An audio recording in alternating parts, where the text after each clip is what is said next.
ការសម្ដែងត្រង់ថ្ងៃនេះពិតជាល្អមើលណាស់រឿងសំលៀកបំពាក់ថ្មីរបស់ស្ដេចកាលគ្រាមួយនោះនៅក្នុងអាណាចក្រមួយដែលគ្រប់គ្រងដោយស្ដេចមួយអង្គទ្រង់ចម្លែកខុសគេខ្លាំងណាស់យ៉ាងមិនដែរស្ទាយម៉ូដទើបតែចេញថ្មីរបស់យើងនេះពួកឯងថាសម្លៀកបំពាក់ថ្មីយើងលីលយទេក្រាបទូព្រះអង្គស្ទាយថ្មីរបស់ព្រះអង្គពិតជាលយមែនអត់មាននរណាក្នុងនគរនេះអាចប្រៀបបាននោះទេលយពិតមែនហើយទោះជាពួកឯងមិនប្រាប់ក៏យើងដឹងដែរព្រោះយើងនេះជាស្ដេចពូកែអើយការពិតទៅស្ដេចនេះស្ទាយចេញមកឡើងមើលមិនយល់សោះមិននឹងថាស្អីទៅស្អីទេធ្វើមើលតែឆ្លងភពទៅសង្គ្រោះពិភពលោកស្លៀកខោវែងពីក្នុងហើយស្លៀកលីអូនៅពីក្រៅទៀតអើយអាណាចក្រយើងនេះមិននឹងទៅជាយ៉ាងណាទេនៅថ្ងៃមុខនោះតែបើយើងហ៊ាននិយាយការពិតច្បាស់ជាត្រូវប្រហារជីវិតមិនខានស្ដេចមួយអង្គនោះតែងតែងប់ងល់ទៅលើការរុករកច្នៃសម្លៀកបំពាក់ថ្មីមិនសូវខ្វាយខ្វល់ពីស្ថានភាពនគរនិងប្រជាជននោះទេព្រះអង្គយាងមកដល់ក្រាបថ្វាយបង្គំព្រះអង្គ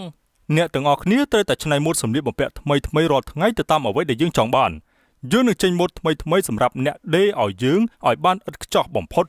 ស្ដាប់បានទេអ្នកកាត់ដេរក្រាបទូលព្រះអង្គខ្ញុំនឹងព្យាយាមធ្វើតាមព្រះអង្គចង់បានឲ្យពេញចិត្តបំផុតល្អណាស់នៅថ្ងៃបន្ទាប់ព្រះរាជាបានបង្ហាញខ្លួនជាមួយនឹងសម្លៀកបំពាក់ថ្មីរបស់ទ្រង់វីវហើយព្រះអង្គពួកសត្រូវនាំគ្នាសម្រុកមករកយើងច្រើនណាស់ជិតដល់នគរយើងហើយក្រាបទូលយីស្ដេចនគរអីក៏ប្រហើនសម្បើម្លឹងតោះឲ្យឆាប់ឡើងចេញទៅច្បាំងតទល់ឲ្យដឹងគ្នាមើល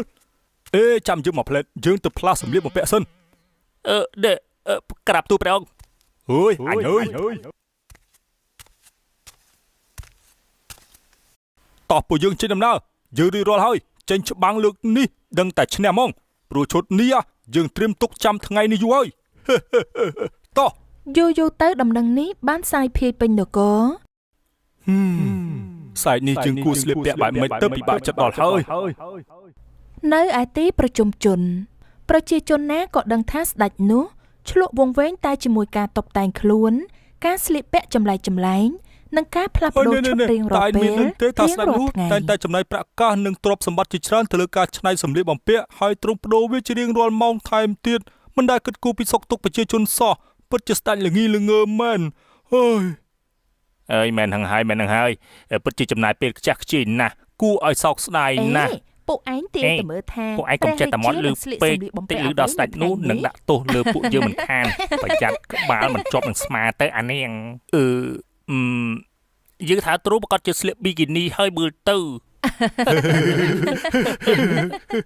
ព្រះអង្គយាងមកដល់ហើយណែឯងគិតទៅមើលថាថ្ងៃនេះជ្រុងបានអ្វីមកបង្ហាញយើងប្រជាជនគ្រប់គ្នាទៅមើលស្ដេចដែលកំពុងតែធ្វើដំណើរលើកម្រាលព្រំក្រហម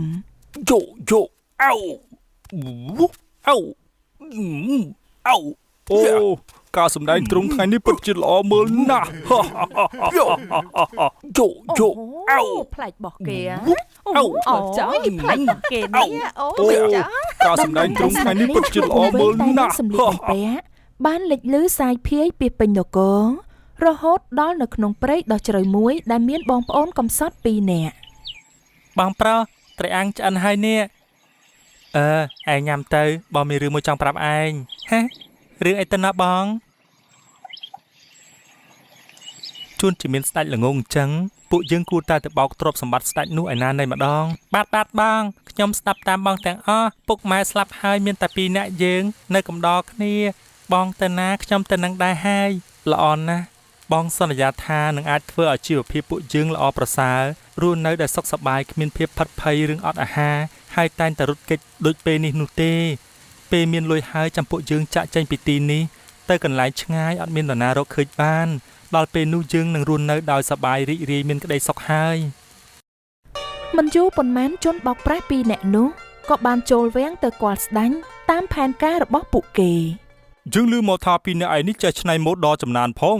ក្រាបទូលពិតមែនហើយព្រះអង្គពួកខ្ញុំនឹងច្នៃសម្លៀកបំពាក់ដ៏ស្រស់ស្អាតជាងគេលើលោកនេះវាធ្វើឡើងពីសាច់ក្រណាត់ដ៏ប្រណិត ស្រាលស្រទន់ដូចជាស្លាបអាស័យអញ្ចឹងអ្នកណាដែលបានពាក់សម្លៀកបំពាក់នោះនឹងមានអារម្មណ៍ថាដូចជាមិនបានពាក់អ្វីធ្ងន់លើខ្លួនដូចសម្លៀកបំពាក់ផ្សេងៗនោះឡើយអ្នកដែលបានក្រងឈុតនោះពិតជាមនុស្សមានបុណ្យបារមីខ្លាំងណាស់ព្រោះថាមានតែបុគ្គលដែលមានប្រាជ្ញាឆ្លៀវវៃពិតប្រាកដប៉ុណ្ណោះដែលអាចមើលវាឃើញមនុស្សល្ងីល្ងើនឹងមិនអាចឃើញសម្រស់វានោះទេក្រាបទូល វ៉ាវស្ដាប់មើលទៅពិតជាគួរឲ្យតាក់ទាញខ្លាំងណាស់វានឹងអាចឲ្យយើងដឹងថាអាណាចក្រយើងនេះមានមនុស្សប្រមាណអ្នកដែលជាមនុស្សឆ្លៀវវៃហើយនឹងមនុស្សល្ងីល្ងើច្រើនប៉ុណ្ណាហ៎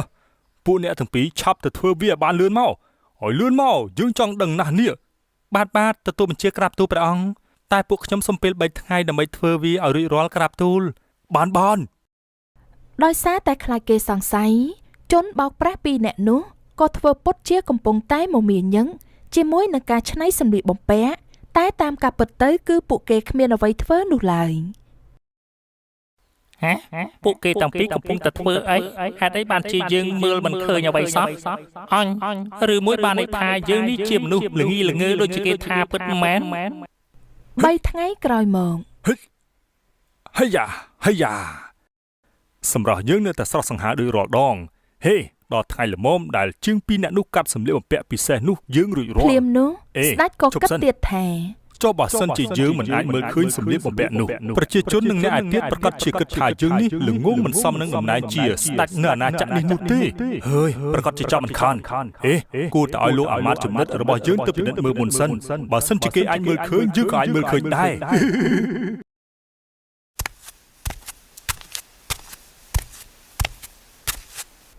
នេះលោកសម្លៀកបំពាក់ដែលយើងធ្វើឲ្យរួចរាល់សូមលោកពិនិត្យមើលចោះតើវាប្រណិតយ៉ាងណាដែរតើលោកដែលឃើញពីមុនមកទេការច្នៃម៉ូដថ្មីពណ៌ចូលគ្នាស្មើសាច់ល្អយ៉ាងនេះទេលោកអូមិនបាច់ជាយើងមើលមិនឃើញអីសោះចឹងនេះអ្នកទាំងពីរនេះច្បាស់ជាជនបោកប្រាស់មិនខានមិនដែលមានទេសម្លៀកបំពាក់ស្អីស្ដើងមើលមិនឃើញអីសោះចឹងនោះចេះតែបោកប្រាស់ហើយចាំមិនចាំមកទេតិចបែកការអស់ទៅអើយសុកចិត្តធ្វើល្ងងចោះបើឲ្យអ្នកផ្សេងដឹងថាយើងមិនអាចមើលឃើញវាច្បាស់ជាអស់តំណែងចាក់ជាមិនខានទេអើយល្ងីល្ងើមួយគ្រាសិនចុះអាយ៉ាយោស្អាតម្លេះទេហើយយើងមិនដែលឃើញសម្លៀកបំពាក់អីស្អាតយ៉ាងនេះទេនេះវ៉ាវឡើងប្រណិតតែម្ដងហើយយើងមិនដែលឃើញសោះយើងរកពាក្យអ្វីមកនិយាយមិនបានទេប្រណិតណាស់ហើយខំតែភ័យឡាផាងពួកប៉ិនគុណមកចូលអាហើយ ហ៊ីនូកាមីកាគូរ៉ាជឿចំយៈ អាយ៉ាចំយៈព្រះអង្គម្ចាស់សម្លៀកបំពាក់ថ្មីរបស់ព្រះអង្គបានរួចរាល់ហើយសូមពិនិត្យមើលក្រាបទូល ស្ដេចនោះមានការភ្ញាក់ផ្អើលជាខ្លាំងព្រោះតែមិនឃើញបងប្អូនទាំងពីរនាក់នោះមិនមានកាន់អ្វីក្នុងដៃមកទេ មិនបានជាយើងមើលមិនឃើញអីសោះចឹងអញ្ចឹងបានន័យថាយើងនេះល្ងើជាអាមាត្យយើងនេះទៅទៀតឬអាមាត្យនោះអាចមើលឃើញសម្លៀកបំពាក់នោះតែយើងមើលមិនឃើញអីសោះទេមិនបានទេយើងមិនអាចឲ្យគេដឹងបានទេពួកនោះនឹងគិតថាយើងល្ងើមិនស័ក្តិសមនឹងតំណែងជាស្ដេចនៅអាណាចក្រនេះហើយយើងគួរតែធ្វើយ៉ាងម៉េចទៅ យ៉ាងម៉េចដែរព្រះអង្គតើទឹកដៃរបស់ពួកទូបង្គំយ៉ាងម៉េចដែរចង់សាកល្បងមើលឥឡូវនេះទេក្រាបទូល អូសម្លៀកបំពាក់នេះស្អាតណាស់ប្រណិតតែម្ដងមកឆាប់ពាក់វាឲ្យយើងមកឆាប់លើរួចរាល់ហើយព្រះអង្គម្ចាស់សាកមើលក្នុងកញ្ចក់នោះទៅមើលវាពិតជាស័ក្តិសមជាមួយទ្រង់ខ្លាំងណាស់ឈុតមួយនេះពិសេសណាស់វាមានទម្ងន់ស្រាលជាងស្លាបបាក់សីទៅទៀតណាក្រាបទូលទើបជាធម្មតានៅពេលដែលយើងបានពាក់វាលើហើយដូចជាមិនទាន់បានពាក់អីអញ្ចឹងពិតមែនហើយដោយសារតែយើងប្រើកណាត់ដែលមានគុណភាពល្អខ្ពស់បំផុតពេលបានពាក់ទៅធ្វើឲ្យស្រស់ស្រាយណាស់ដោយបានប៉ះខ្យល់បរិសុទ្ធត្រជាក់ថែមទៀត មែនហើយខ្យល់ចូលគ្រប់ទិសទីតែម្ដងហើយចាក់ហ្មង ជនបោកប្រាស់ទាំងពីរធ្វើជាពាក់អាវក្រៅឲ្យទ្រង់ មានអំណាចខ្លាំងណាស់ក្រាបទូលគិតយ៉ាងណាដែរព្រះអង្គដែលពណ៌នេះពិតជាស័ក្តិសមជាមួយទ្រង់ខ្លាំងណាស់ ពិតមែនហើយស័ក្តិសមនឹងយើងណាស់ អូយឆ្ងល់ណាស់នេះថ្ងៃនេះស្ដេចនោះបានអីពាក់ចម្លែកមកបង្ហាញទៅណោះ ព្រះរាជាយាងមកដល់ហើយ ឆ្ងល់ណាស់នេះថ្ងៃនេះស្ដេចនោះបានអីពាក់ចម្លែកមកបង្ហាញណូ បែរអីតើមានអីពាក់បង្ហាញយើងណូ នាំគ្នាងាកទៅរក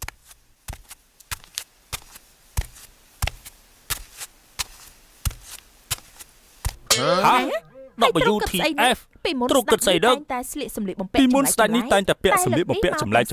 តែលើកនេះមកទាំងស្រាតនរគោកតែម្ដង សំណើចណាស់ អូយគួរអស់សំណើចខ្លាំងណាស់ សើចជាប់ទេសើ អូយ ចសិន អូ ណា យអូយអូយចាប់ទប់សើចមិនជាប់ទេសើចសិន ម៉ែនោះស្ដេចនោះមិនពាក់អ្វីនោះទេ នៅអាណាចក្រយើងនេះពិតជាសម្បូរទៅដោយមនុស្សល្ងីល្ងើមែន មែនហើយគាត់មិនបានពាក់អីនោះទេ កុំនិយាយបែបនឹងអីកូនបើវាជាការប៉ັດណាស្ដេចអង្គនោះមិនមានស្លៀកសម្លៀកបំពាក់នោះទេ ប្រជាជនចាស់ជំទង់ទាំងឡាយមិនមានអ្នកណាហ៊ានប្រាប់ការពិតនោះទេប៉ុន្តែក៏ព្រោះតែកូនក្មេងតូចមិនដឹងអីបាននិយាយការពិតចេញមកទើបធ្វើឲ្យគ្រប់គ្នាលែងលាក់តទៅទៀត ស្ដេចនោះមិន ស្ដេចនោះមិនស្លៀកសម្លៀកបំពាក់ទេ ស្ដេចអាក្រាតកាយ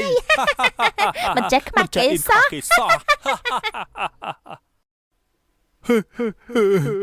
យើងនេះពិតជាគ្មានសម្លៀកបំពាក់ទេយើងខ្មាស់គេខ្លាំងណាស់មិនគួរណាយើងល្ងងដល់ថ្នាក់នេះសោះសូម្បីតែមនុស្សចំណិតរបស់យើងក៏បោកប្រាស់យើងដែរ ដោយខ្មាស់នឹងប្រជានុរាស្ត្រខ្លាំងពេកទ្រង់ក៏រត់ត្រឡប់ទៅវិញ សេនាឆាប់ទៅចាប់ជនបោកប្រាស់ទាំងពីរនាក់នោះមកឲ្យយើងឲ្យបានយើងដាក់ទោសឲ្យរៀងចាលម្ដងយីប្រហើនណាស់ហ៊ានមកបោកប្រាស់យើងធ្វើឲ្យយើងបាក់មុខខ្មាស់គេនៅមុខមនុស្សទាំងនគរហ៊ុយខ្មាស់ណាស់មិនដឹងថាជាយកមុខទៅទុកនៅណានោះទេ ទម្រាំតែដឹងថាត្រូវបានគេបោកប្រាស់វាបានយឺតពេលទៅហើយព្រោះអ្នកទាំងពីរនាក់នោះបានយកមាសប្រាក់ហើយចាក់ចេញពីនគរនេះទៅដល់ទីឆ្ងាយណានៃបាត់ទៅហើយ